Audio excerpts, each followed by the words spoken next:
Hi everyone, this is Demo Gonzalez from Heartwood Financial Services. Hey, thanks for joining us for our latest market update and outlook video. As you can see from my graphic here, I want to highlight happy 4th of July, happy 250th to the United States. It's a pretty amazing achievement. I have a quick little slide that's going to be coming up next about the United States and one of the special things about the U.S. But there's a lot of other things going on too, and it's not just men's soccer for the World Cup. We're going to be talking about what's going on with oil prices, the Strait of Hormuz, and we're also going to be talking about AI. Is it getting tired? Are we spending way too much money on AI? Are they ever going to make money on this? Let's get into it. Let's go.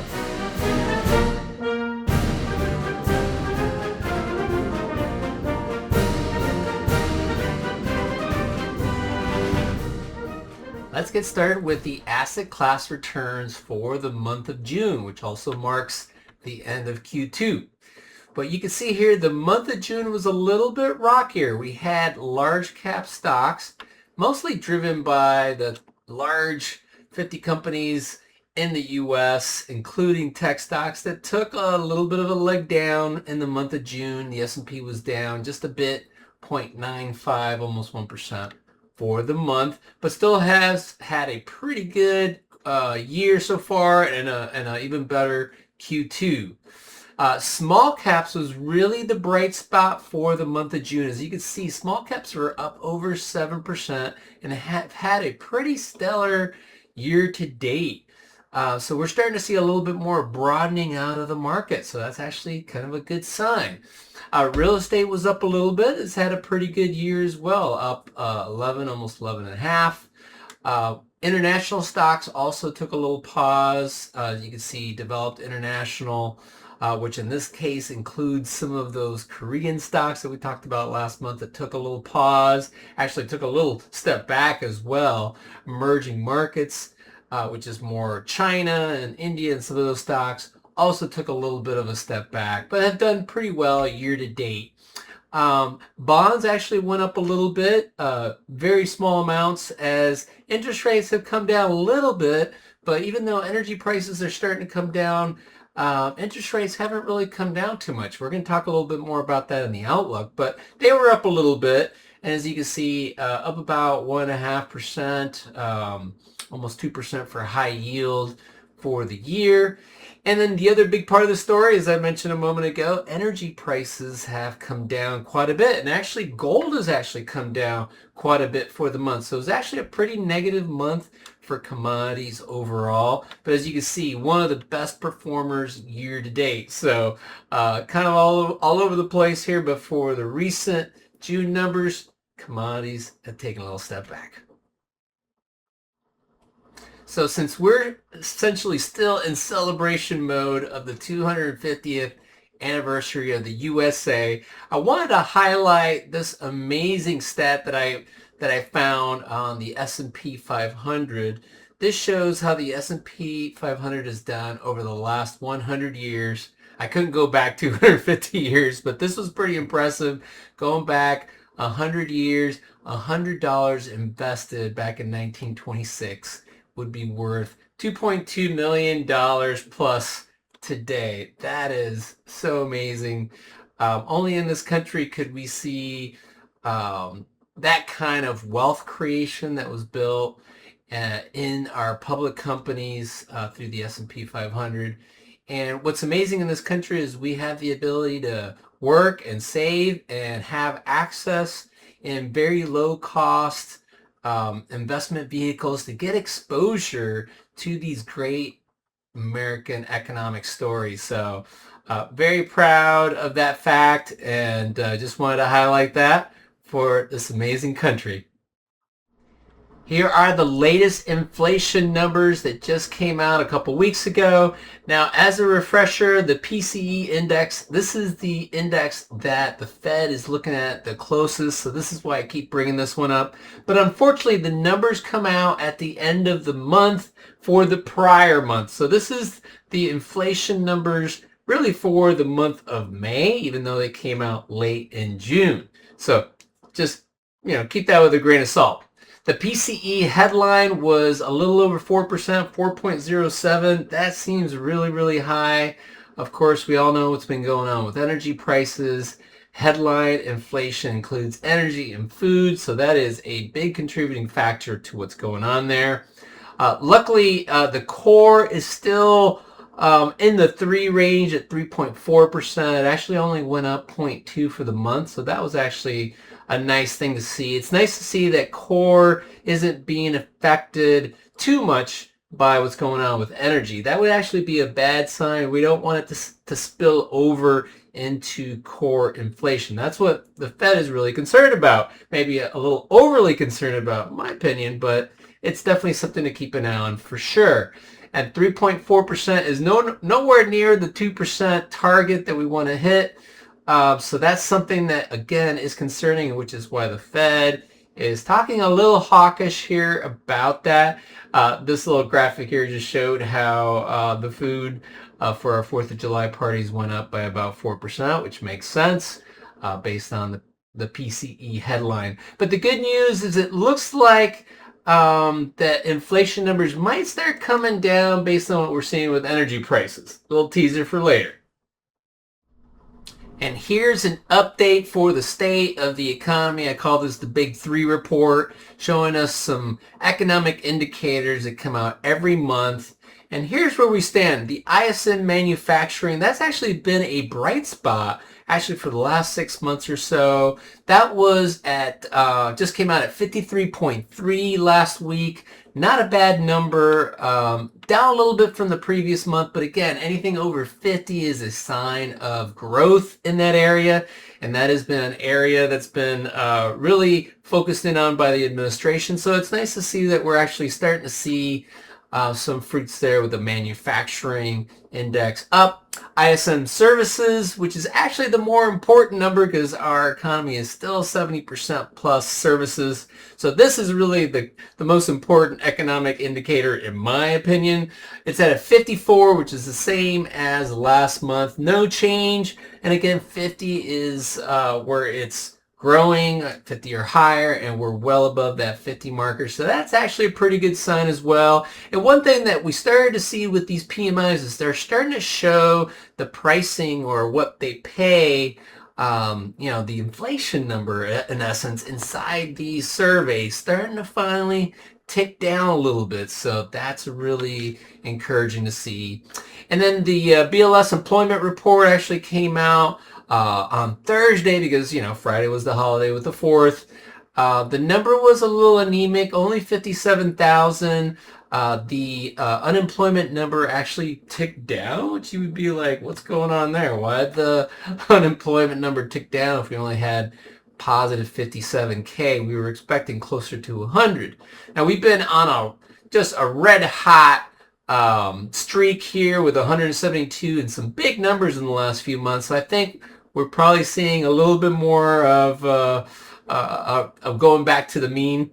But still 57,000 is not too bad. But that is something to kind of keep an eye on. If we continue on the trend of 50,000 or less, that is definitely a sign that things are starting to soften up a little bit in the labor market, and that would be concerning. And that's something that the Fed is looking at very closely. They're looking at inflation and they're looking at employment. As inflation's been a little hot, but employment has been pretty good. So that's why they've been getting kind of hawkish. But now things are starting to maybe turn. So I think the Fed's attitude towards hiking or lowering rates might start to shift as well. Well, unfortunately, I can't escape the conversation about what's going on in Iran. Again, the story with Iran has got everything to do with oil prices. That's why it's significantly important for the global economy, mostly for the global economy, not so much for the U.S., but of course the global economy affects us. So we have to talk about it. And so there is a peace plan in place. There was a framework signed here recently called the Memorandum of Understanding. It's not an actual peace plan totally that's being negotiated, but at least it's the starting point. And the good news is that there's supposed to be transit that's free through the Strait of Hormuz. Iran's supposed to be removing the mines. They're going to be talking about nuclear stuff later. The blockade has been removed. So these are all very encouraging, positive signs of de-escalation in the Strait of Hormuz. That's why we've seen oil prices go down. Iran is starting to sell their oil in the open market, so you could argue that maybe that's not such a good thing because it's just going to support the regime, which is a pretty bad actor in the region.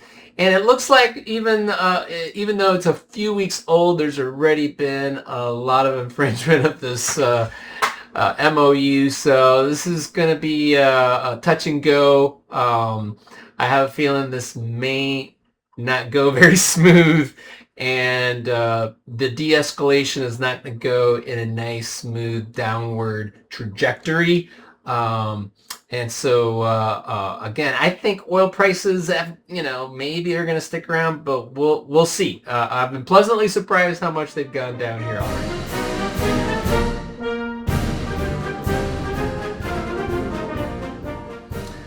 All right, other than the AI story, the oil story, I think, is the biggest story of the month. You saw a moment ago the Memorandum of Understanding, removing the sanctions, opening the Strait of Hormuz. All these things have been pricing into oil. So you can see right around here, February was when we started the war. Here's where we are now. We're basically back to where we were at pre-war levels. That's pretty amazing. I didn't think it would come down that quickly, to be honest. Although, maybe it's just here a little temporarily. We'll see. I think that's kind of where I'm at. Might come back up just a little bit, but regardless, it's down dramatically from where it was. This is going to have very nice positive effects for reducing inflation, for reducing the possibility of Fed rate hikes, which is going to be a nice little tailwind potentially for the stock market because it doesn't like rates going up. It wants rates to stay the same or go down, right? So this is encouraging. Still have a ways to go. I'm a little skeptical about this MOU actually creating long-lasting peace with Iran. So this is something that we're going to be watching very closely. All right, and probably the biggest thing that happened here in the month of June was we're starting to see maybe a little AI fatigue. And what do I mean by that? Well, there has been so much spending, so much money getting poured into AI infrastructure, capital expenditures by all these huge tech companies. And here's an example on this chart right here. Amazon, Microsoft, Google, Oracle, Meta. They are spending billions of dollars. In fact, their spending is going up even more. So they're projected here over the next 2 or 3 years to reach almost $1 trillion a year.